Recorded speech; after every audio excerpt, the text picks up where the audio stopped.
아수르의 사르곤 왕이 다르단을 아수닷으로 보내매 그가 와서 아스돗을 쳐서 취하던 해니라. 그때 야훼께서 아모스의 아들 이사야에게 말씀하여 이르시되 갈지어다 내 허리에서 배를 끄르고 내 발에서 신을 벗을지니라 하시매 그가 그대로 하여 벗은 몸과 벗은 발로 다니니라. 야훼께서 이르시되 나의 종 이사야가 3년 동안 벗은 몸과 벗은 발로 다니며 애굽과 구스에 대하여 징조와 예표가 되었느니라. 이와 같이 애굽의 포로와 구스에 사로잡힌 자가 아수르 왕에게 끌려갈 때 젊은 자나 늙은 자가 다 벗은 몸과 벗은 발로 볼기까지 드러내어 애굽의 수치를 보이리니 그들이 바라던 구스와 자랑하던 애굽으로 말미암아 그들이 놀라고 부끄러워할 것이라. 그때 이 해변 주민이 말하기를 우리가 믿던 나라 곧 우리가 아수르 왕에게서 벗어나기를 바라고 달려가서 도움을 구하던 나라가 이같이 되었은즉 우리가 어찌 능히 피하리오 하리라. 아멘. 저는 오늘 본문의 말씀을 근거로 우리가 의지할 대상이라는 제목으로 함께 귀한 은혜의 시간을 나누기 원합니다. 네, 여러분 오늘 본문 이사야 20장의 말씀은 애굽이 아수르로 인해서 큰 수치를 당하게 되는 그런 내용을 행위 예언, 이사야의 행위 예언을 통해서 말씀해 주는 그러한 본문입니다. 자, 그럼 여기서 행위 예언은 어떤 것을 말하는 것일까? 행위 예언은 무엇입니까? 행위 예언은 말보다는 특별한 상징적인 행동, 그런 행위들을 통해서 어떤 사실을 예언하는 것을 말합니다. 특히 이러한 행위 예언은 그 예언의 내용이 아주 강력하고도 실제적인 것을 전달해 주고자 할 때 이런 행위 예언을 사용한다는 것이죠. 그럼 여러분 하나님께서 왜 이사야를 통해서 이 행위 예언을 통해 지시를 하셔야만 하셨을까요? 당시 유다 나라는 어떤 나라를 의지했습니까? 애굽이라고 하는 나라를 의지했습니다. 자, 애굽은 어떤 나라죠? 네, 오랜 시간 동안 종살이를 했던 그런 나라였는데 실질적인 상황이 어렵다 보니까 애굽을 의지하는 그러한 실수를 범하고 말았다는 것입니다. 네, 현실적인 상황 가운데 유다에게 있어서 애굽 외에는 자신들의 도움을 청할 수 있는 그런 강한 나라는 없었던 것처럼 보였을 것입니다. 그럼에도 불구하고 하나님께서는 인간적인 시간으로 세상을 의지하는 것이 아니라 영적인 눈을 들어 하나님만을 의지하길 원하셨던 것이죠. 그럼 여러분, 왜 유다가 하나님이 아닌 왜 애굽을 의지하려고만 했었던 것일까요? 본문 이사야 20장 1절의 말씀을 우리가 함께 살펴보면 아수르의 사르곤 왕이 다르단을 아스돗으로 보내매 그가 와서 아스돗을 쳐서 취하던 해니라 라고 말씀해 주고 계십니다. 여러분, 아수르에게 있어서 이 아스돗이라고 하는 장소는 전략적으로 굉장히 중요한 위치에 있었던 장소였습니다. 애굽으로 가는 길목에 있었던 위치였고 또 애굽을 정복하기 위해서는 전략적으로 굉장히 중요한 곳이었습니다. 뿐만 아니라 남유다를 공격하기 위해서도 아주 적합한 그러한 위치였던 것이죠. 이 급한 상황 속에서 유다는 선택을 해야만 했습니다. 선택을 해야만 했죠. 이 강력한 아수르에게 머리를 조아릴 것인가?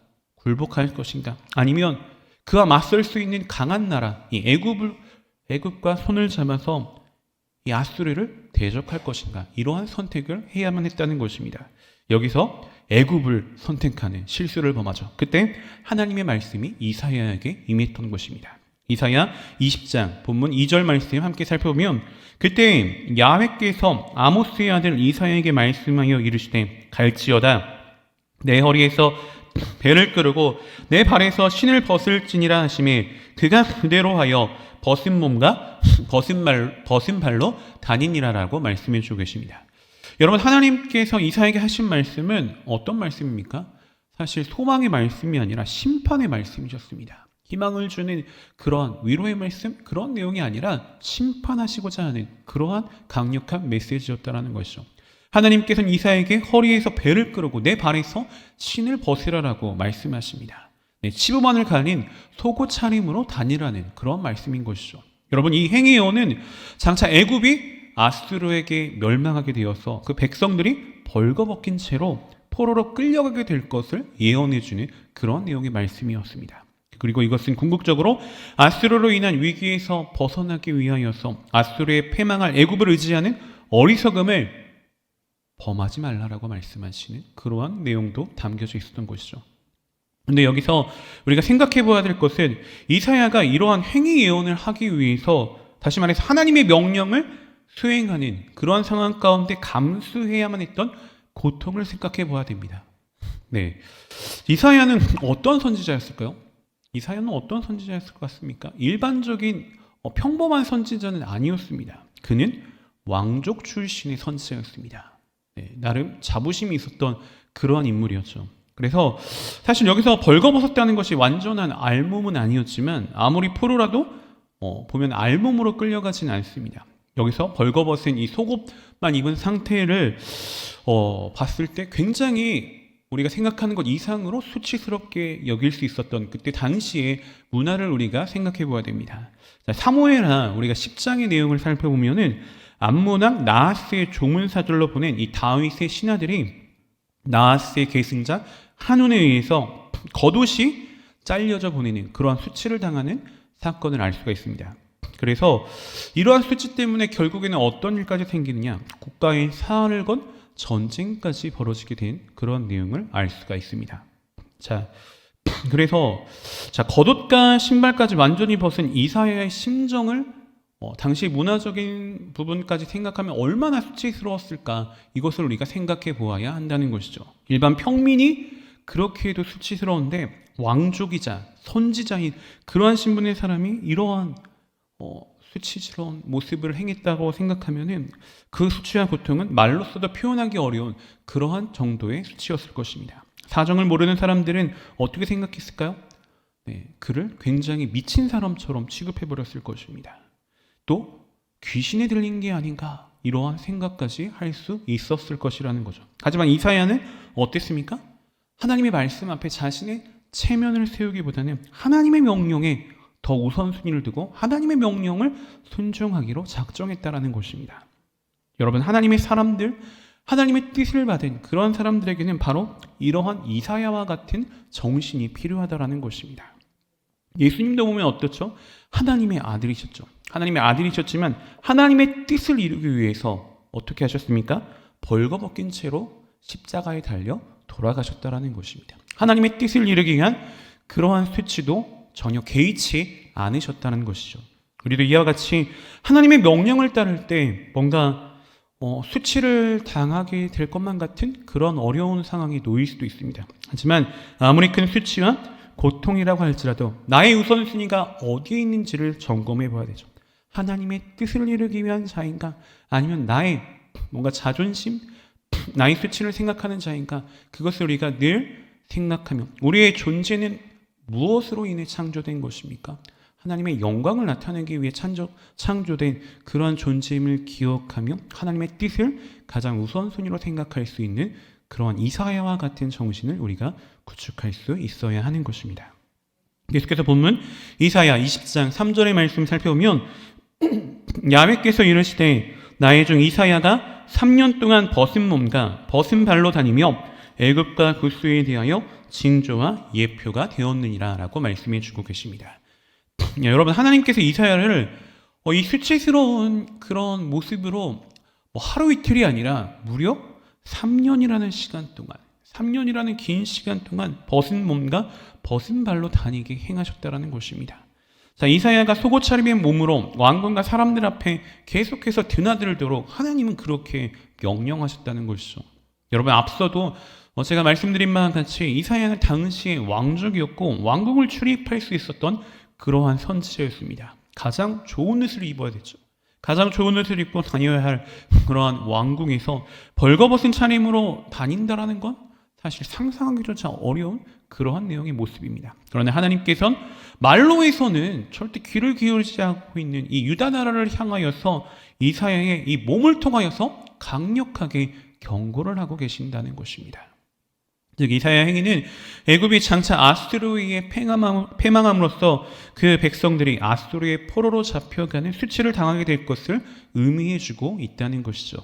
실제로 이사야는 자기의 삶의 모습, 자기의 행위를 통해서 장차 애굽에 일어날 그런 일들을 예언하고 있었던 것입니다. 그런데 여러분, 선지자란 어떠한 존재입니까? 선지자는 어떠한 존재죠? 보통은 말로 예언을 하는 그러한 신분의 사람들입니다. 따라서 선지자는 어떤 미래에 어떤 일을 예언하거나 또는 경고를 할 때 보통 말로써 경고를 합니다. 너 이렇게 될 거니까, 회개하지 않으면 이렇게 될 거니까 반드시 돌이켜라. 하나님의 심판이 예비되어 있으니 빨리 돌아서라. 이런 말을 강력하게 메시지, 말로써 전달을 했었던 것입니다. 그런데 말 대신에 이와 같이, 이사야와 같이 상징적인 행위를 통해서 하나님은 뭔가 지시를 하실 때도 있었습니다. 본문에 나오는 이사야 선지자, 또 에레미야나 에스겔과 같은 그러한 선지자는 하나님이 명령하신 것이라면 어떠한 수치스러운 행위라 할지라도 그대로 실천해서 하나님의 백성들을 일깨우고자 했었던 것입니다. 자, 그럼 선지자들은 주로 어떤 경우에 이런 말이 아니라 행위를 통하여서 하나님의 말씀을 전했을까요? 주로 어떤 사실을 강력하게 전달하고자 했을 때, 또는 사람들이 계속해서 말로 해도 듣지 않을 때 이러한 행위 예언을 통해서 전달했다라는 것입니다. 사람들은 같은 말을 계속하면 어떻게 여깁니까? 아무리 중요하고 아무리 필요한 말이라고 할지라도 잔소리처럼 여기게 됩니다. 중요하지 않은 것처럼 여기게 된다는 거죠. 그래서 아무리 심각한 경고를 해도 제대로 듣지 않으려고 하는 그러한 경향이 나타난다는 것입니다. 그럴 때에는 10번 말로 경고를 하는 것보다 이런 상징적인 행위들을 통해서 경고하는 것이 더 효율적일 수 있다는 것이죠. 선지자들의 상징적인 예언의 행위도 바로 이러한 배경 가운데 나타났다는 것입니다. 아마도 이사야는 상징적인 예언 행위를 하기 전에도 말로 수없이 애굽을 의지하지 말라라는 경고를 했을 것입니다. 하나님을 의지하라고, 사람의 눈에 보이는 세상을 의지하지 말라고 강력하게 말을 했을 것이지만, 경고하고 또 경고했겠지만 그럼에도 듣지 않기 때문에 더 이상 말로 경고하지 않고 이런 행위를 통해서 강력하게 하나님의 메시지를 전달하고자 했다는 것입니다. 사랑하는 여러분, 오늘날 우리도 이 세상에 하나님의 뜻을 나타낼 수 있는 그러한 사람이 되어야 합니다. 하나님의 계시를 받은 사람이기 때문에 그렇죠. 어떤 계시를 우리가 하나님으로부터 받았습니까? 하나님께서 이 세상을 사랑하시어 독생자를 보내시고 우리를 구원하신다라는 그러한 계시를 우리 모두가 받은 그러한 소중한 사람들입니다. 아울러 때가 되면 세상의 심판이 임해서 하나님의 사랑을 거부한 자들은 멸망할 수밖에 없다라는 그러한 메시지도 우리는 알고 있습니다. 그래서 우리는 이 계시를 먼저는 입으로 전할 수 있어야 되죠. 간증할 수 있어야 됩니다. 그런데 입으로만 해서는 잘 말을 듣지 않는다면 우리의 삶을 통해서 행동으로 이런 하나님의 구원의 메시지를 들려줄 수 있는 그러한 지혜로운 저와 여러분이 되어야 할 줄로 믿습니다. 계속해서 본문 이사야 20장 5절의 말씀을 살펴보면 그들이 바라던 구스와 자랑하던 애굽으로 말미암아 그들이 놀라고 부끄러워할 것이라 라고 말씀해 주고 계십니다. 자, 여러분 5절에서 그들은 누구를 가리키냐? 유다 나라를 가리킵니다. 그리고 그들이 구스와 애굽으로 인해서 놀라고 부끄러워하는 그러한 이유는 망할 것이라고는 꿈에도 생각하지 못했던 이 강력한 애굽이 멸망했기 때문에, 그래서 그들이 의지했던 이러한 나라가 처참하게 멸망했기 때문에 부끄러워하고 놀랄 수밖에 없다는 것을 뜻하는 것입니다.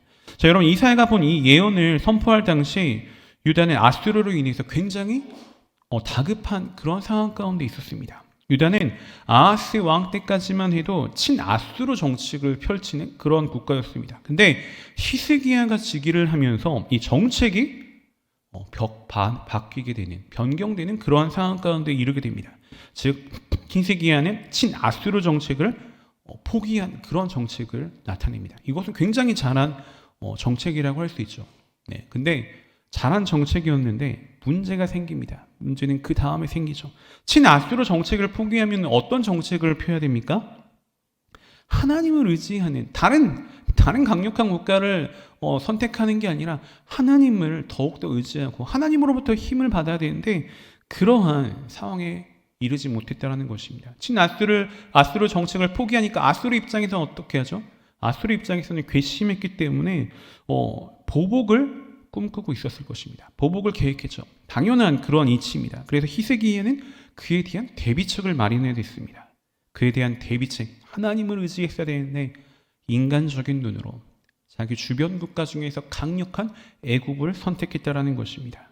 여러분, 신앙적으로 보면 이 애굽을 의지하는 것은 인간적인 기준으로 봤을 때는 현명한 선택이라고 볼 수 있지만 하나님의 사람이라면, 영적인 눈을 가지고 있는 사람이면 굉장히 옳은 일이 아니라는 것, 굉장히 잘못된 선택이라는 것을 우리가 알아야 하는 것입니다. 하나님의 백성이 무엇보다 의지해야 하는 대상은 누구입니까? 바로 하나님입니다. 하나님의 백성이 하나님을 의지하지 않는다면 누구를 의지한단 말입니까? 하나님은 사람의 눈에 보이지가 않죠. 사람의 눈에 보이지 않기 때문에 인간적인 시각으로 보면은 하나님에 대한 확신이 없다면 사실 흔들리는 상황에 빠질 때가 많습니다. 하나님에 대한 확신 없이 하나님을 의지하는 것은 결코 쉬운 일이 될 수 없다는 것입니다. 그러다 보니 당시 히스기야는 하나님을 경외하는 왕이긴 했습니다. 하나님을 경외하는 왕이긴 했지만 하나님에 대한 확신이 희미했던 그러한 왕이었다는 것이죠. 그래서 그는 하나님 대신 애굽을 선택하는, 눈에 보이는 애굽을 선택하는 그런 어리석은 길을 선택하고 말았던 것입니다. 여러분, 우리는 이러한 사실을 통해서 중요한 교훈을 얻어야만 하는 것입니다. 이것은 세상을 의지하는 자, 세상에 어떤 힘 있는 자를 의지하는 그런 사람은 세상과 함께 운명을 같이 할 수밖에 없다는 것을 깨달아야 하는 것입니다. 성경에서 애굽은 누구를, 무엇을 상징하는 것입니까? 바로 세상을 상징하는 것입니다. 성경에서 애굽이 멸망되기로 작정된 것처럼 이 세상이 결국에는 멸망하게 되는 것은 성경의 확실한 말씀입니다. 그렇기 때문에 우리는 세상을 의지하는 자가 되어서는 안 되는 거죠. 세상을 의지했다가 나도 멸망에 빠질 수밖에 없음을 기억해야 하는 것입니다. 사람들은 세상이 자기들에게 무언가를 줄 수 있을 것 같고 행복을 줄 것처럼 여깁니다. 그러나 그렇게 세상을 의지했다가는 세상이 추구하는 그 궁극적인 길에 우리도 함께 동참할 수밖에 없다는 것을 늘 기억하며 전능하신 하나님을 날마다 우리의 매일의 삶 속에서 의지할 수 있는 지혜로운 자가 되어야만 할 것입니다. 요한일서 2장 17절 말씀을 함께 살펴보면 이 세상도 그 정욕도 지나가되 오직 하나님의 뜻을 행하는 자는 영원히 거하느니라. 아멘. 사랑하는 여러분, 하나님은 우리의 구원이시며 영원히 피할 수 있는 피난처가 되십니다. 그래서 그분을 의지하는 자는 산이 요동하든지 바다가 흉룡하든지 흔들림이 없이 굳건할 수가 있는 것입니다. 그런데 현실 속에서 그 일을 선택하는 그 과정 가운데서는 어려움이 있기 때문에 우리의 마음이 흔들릴 수 있습니다. 그러나 하나님을 바라보는 자는 지금 당장의 환경을 초월할 수 있어야 되는 것입니다. 지금 당장의 상황이 풍랑이 일으키는 것만 같고 나를 삼킬 것만 같은 그러한 상황 가운데 있다 할지라도 굳건한 하나님의 약속의 말씀을 붙잡고 우리가 하나님이 주시는 마음의 평강으로 말미암아 하나님이 주시는 그 말씀을 의지하며 나아갈 때 우리의 마음 가운데 평강이 임할 수 있고 세상에 보이는 것을 의지하지 않고 늘 하나님을 바라볼 때 우리의 결말은 항상 승리자가 될 수 있는 것입니다. 하나님의 놀라운 능력을 체험하면서 세상과 타협하지 않고 믿음에 대한 확신으로 나아갈 수 있는 저와 여러분, 우리 모두가 되시기를 주님의 이름으로 소원하고 축복하며 말씀을 마치겠습니다. 기도드립니다. 할렐루야. 사랑과 자비가 풍성하신 참으로 좋으신 하나님, 오늘도 말씀을 통해 귀한 깨달음 주시니 감사드립니다. 오늘 우리에게 주신 말씀과 같이 우리가 세상을 의지하는 어리석음에 빠지지 않게 하시고 우리의 구원이시며 영원한 피난처가 되시는 전능하신 하나님만을 의지하는 복된 주의 자녀가 될 수 있도록 주여 인도하시고 축복하여 주시옵소서. 거룩하신 하나님, 이제 또 저희가 정성껏 준비한 예물을 주님 앞에 드립니다.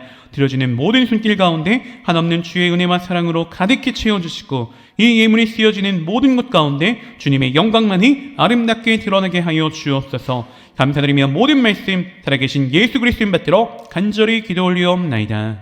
아멘.